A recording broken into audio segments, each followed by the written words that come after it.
سلام، وقت بخیر. یه سری از ریتم‌های 6 و 8 رو امروز براتون اجرا میکنم. بعداً جزئیات خواهیم گفت و آموزش خواهیم داد. به صورت ساده ترین تا پیشرفته ترین 6 و 8 های ایرانی و حالا پرتر. خیلی ساده.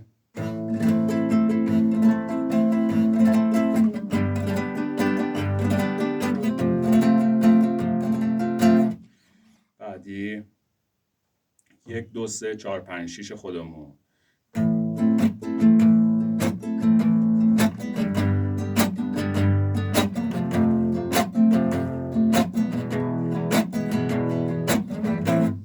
که دمپ دست راست بود. حالا دمپو یا سکوت رو میارم رو دست چپ.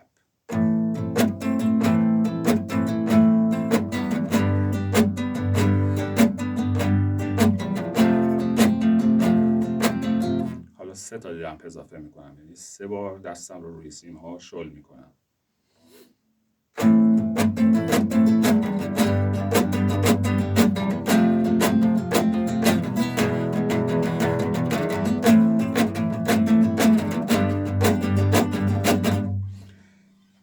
ریتم ایرانی.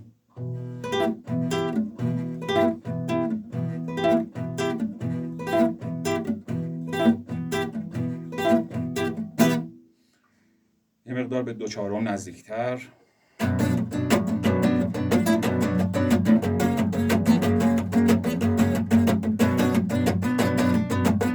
که هر کدوم کاربردهای مختلف توی ترانه‌های مختلفی داره که بعداً با جزئیات براتون توضیح میدم.